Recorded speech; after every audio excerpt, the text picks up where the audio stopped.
Assalamualaikum warahmatullahi wabarakatuh. Halo Sobat Ngulik, jumpa lagi dengan saya Indra dari indagunawan.com. Sebelum kita mulai masuk ke layar presentasi saya untuk membahas topik kali ini tentang evolusi software architecture, saya mau cerita tentang apa yang terjadi selama 2 minggu kebelakang ini di pekerjaan saya.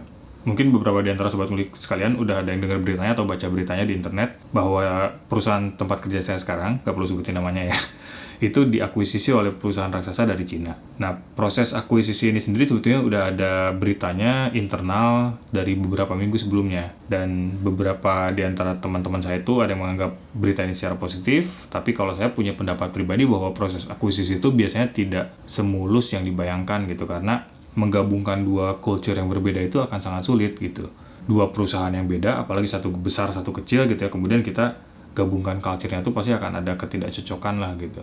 Nah, kenapa proses ini terjadi? Sebetulnya kalau misalnya ngikutin berita perkembangan tentang perusahaan ini, memang sudah dari awal sudah ada indikasi bahwa perusahaan ini mengalami kesulitan finansial, kemudian ditambah dengan beberapa retrenchment gitu, termasuk beberapa teman saya juga ada yang kena, dan dari situ memang kita udah ngeri nih gitu, masa depan perusahaan ini mau kemana gitu. Dan akhirnya exit plan yang mereka ambil itu, dulu kan rencananya memang mau IPO, tapi akhirnya jadi masuk exit plan itu adalah akuisisi gitu. Waktu saya dengar akuisisi oleh perusahaan besar ini, sebetulnya saya juga tertarik gitu. Wah, enak banget nih kalau benar-benar diakuisisi sama perusahaan ini. Bayangkan perusahaan ini kan 70.000 karyawan gitu ya. Saya seumur hidup belum pernah kerja di perusahaan yang punya jumlah karyawannya sampai 70.000 seperti itu gitu. Dan awalnya saya kira kalau saya memang ambil pekerjaan di perusahaan ini akan menjadi bagus di CV saya gitu.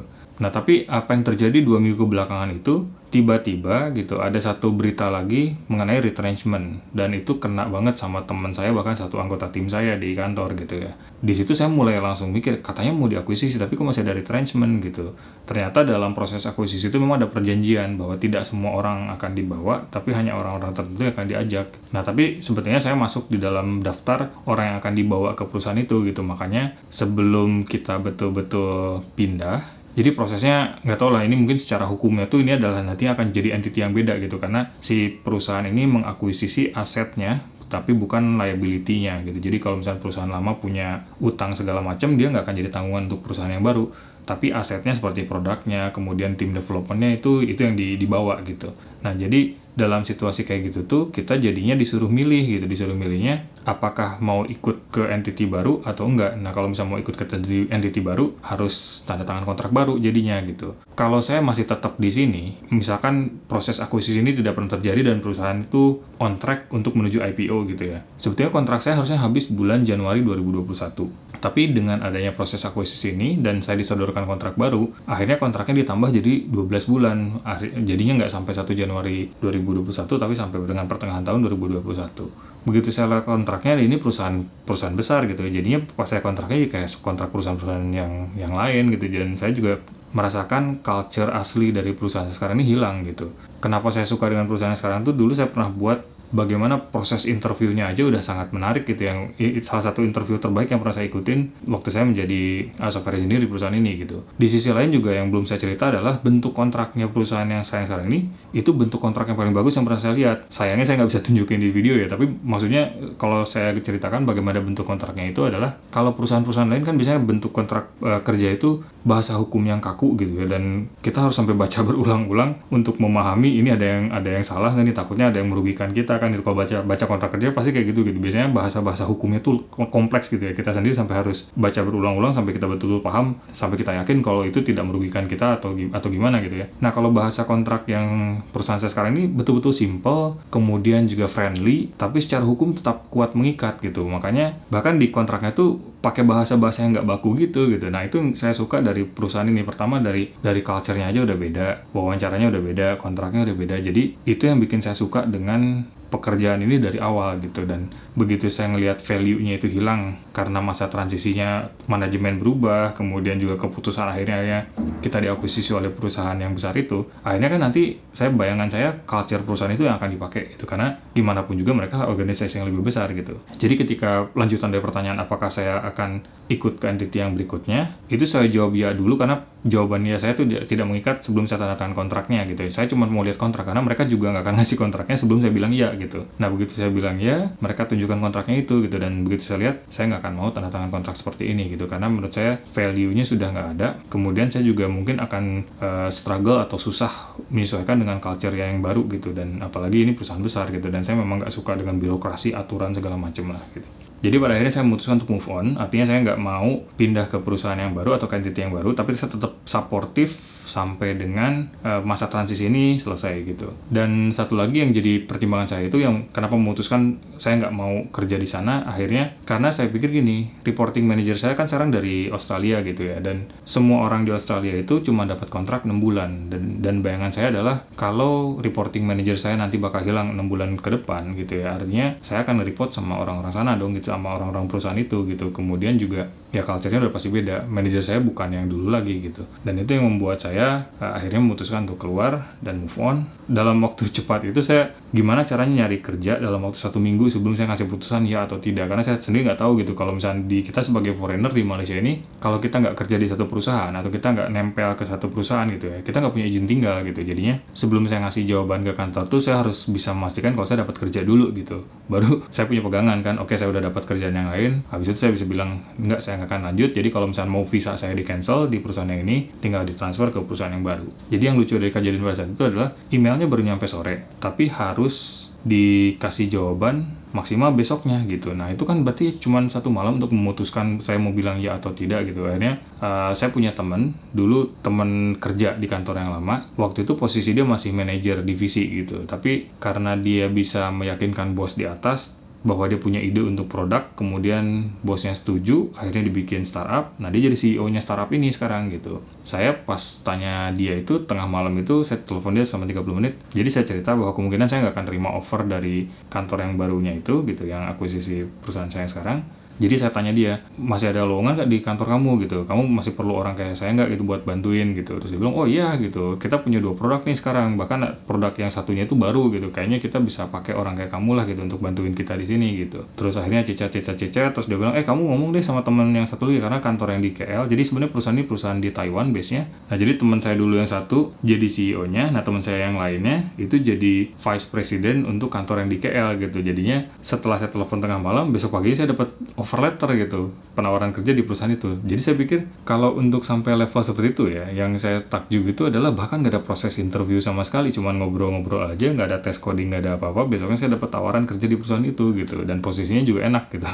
Itu pentingnya mungkin networking dengan reputasi. Kalau misalkan teman kita sendiri, dia sudah tahu kan kerjaan kita kayak gimana di perusahaan yang lama gitu. Artinya ketika kita bilang kita perlu kerja sama orang itu, dia udah tahu kerjaan kita gimana, dia nggak mikir 2 kali untuk nge-hire kita gitu ya. Nah, sedangkan kalau kita misalkan sekarang resign dari perusahaan ini, cari-cari perusahaan lain, berarti kan nah jadinya ada hal yang harus kita lakukan lagi di lingkungan baru, di perusahaan baru, self-establishment lagi gitu. Jadi kita belum kenal dengan orang-orangnya, kemudian juga mereka belum kenal bagaimana cara kerja kita gitu, dan meyakinkan itu tuh capek gitu. Nah jadi ketika kita kerja itu sebetulnya kita bukan hanya mencari uang, tapi juga mencari ilmu, kemudian membangun reputasi dan membangun network gitu, karena siapa tahu gitu, kayak tadi kasusnya ternyata teman saya lebih beruntung jadi CEO, kemudian karena dia mengenal bagaimana cara kita kerja dulu gitu, dan kita pas lagi kondisi membutuhkan pekerjaan seperti itu, dia akhirnya bisa memberikan jalan buat kita gitu.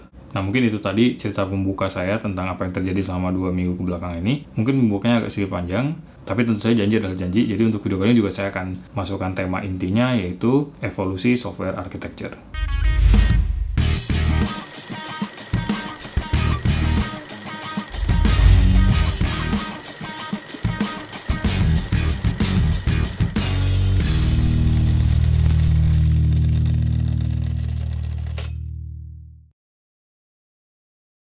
Pembahasan evolusi arsitektur software ini bukan pembahasan mengenai arsitektur software mana yang terbaik, tetapi bagaimana arsitektur software dipilih berdasarkan nature atau kebutuhannya pada saat software itu dibuat, dan mempersiapkannya untuk kebutuhan di masa depan.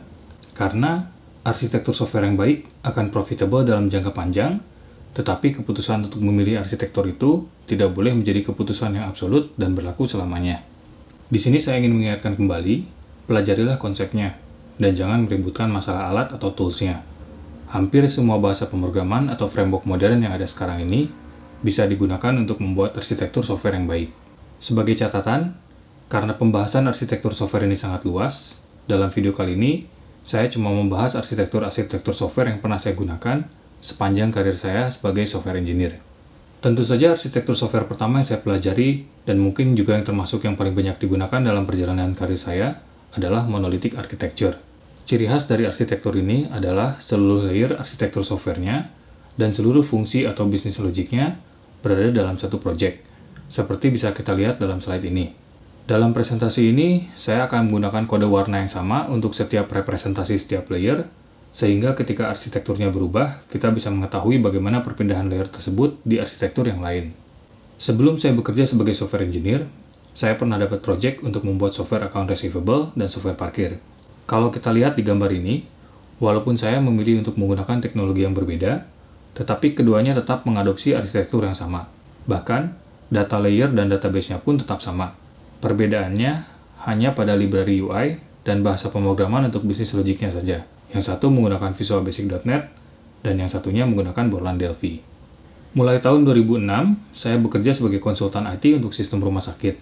Karena di pekerjaan saya pada saat itu saya bukan programmer, jadi untuk terjun ke dunia pemrograman, saya mulai memberanikan diri untuk mengerjakan beberapa proyek software sendiri, diantaranya point of sale restoran, sistem manajemen proyek, sistem pemilu, dan sistem distributor gas dan solar.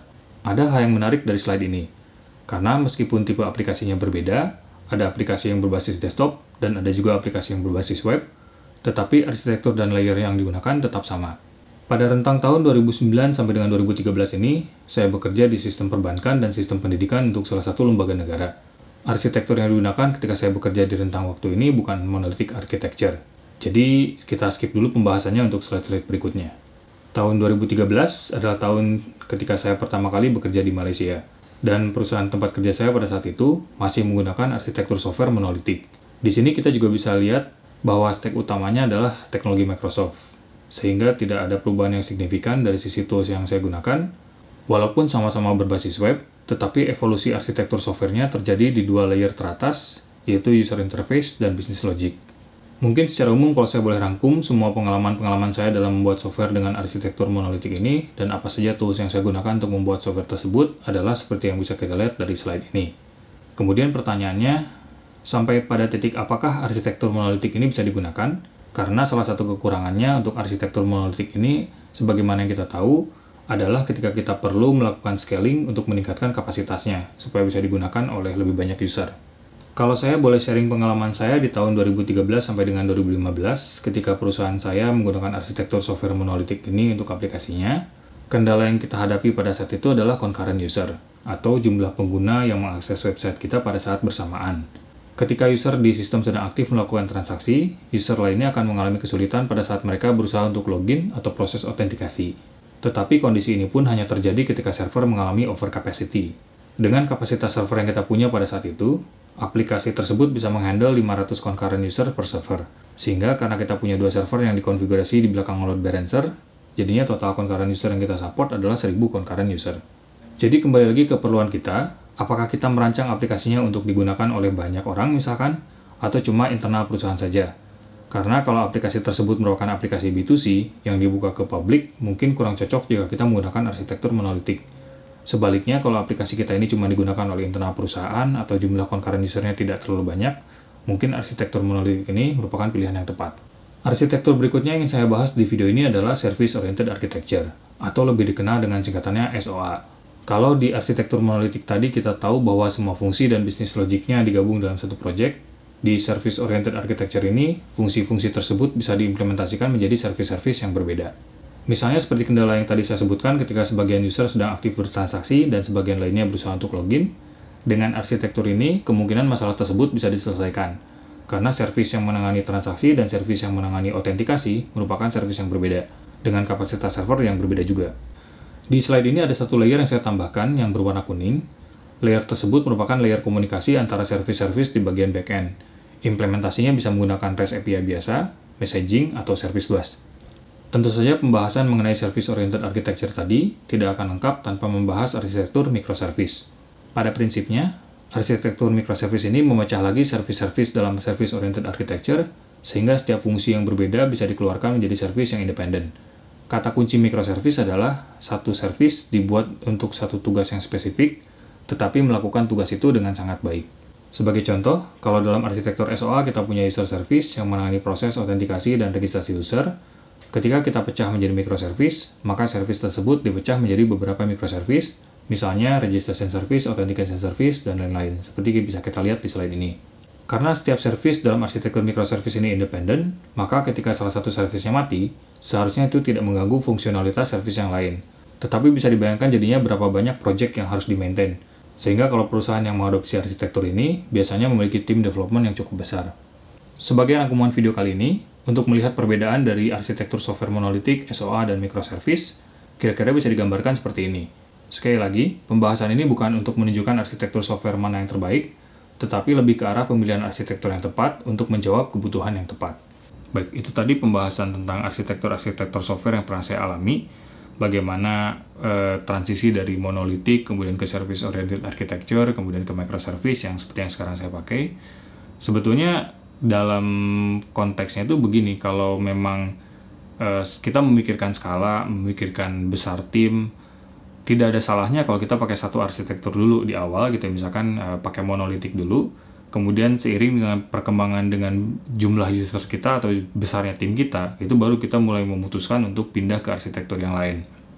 Nah, kalau misalkan seperti di kantor saya sekarang, misalkan kita memutuskan dari awal sudah pakai microservice, kendala yang paling besarnya itu adalah ketika kita mau maintain service-nya itu perlu effort atau resource yang besar gitu. Kayak misalkan sekarang waktu saya masuk itu ke perusahaan sekarang itu kita punya 800 microservice dan engineer ada 150 engineer, jadi paling nggak satu orang kebagian 7 atau 8 service untuk di-maintain gitu ya, kalau kita bagi rata gitu. Tapi kan nggak seperti itu biasanya.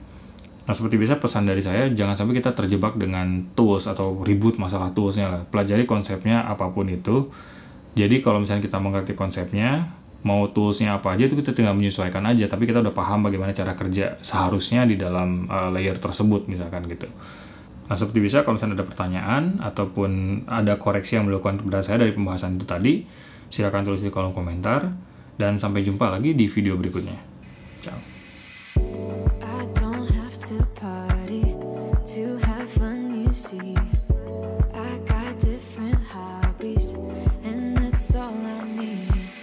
Some say life is boring, but I disagree. I wake up and live my dream. Someday soon, I'm gonna make it.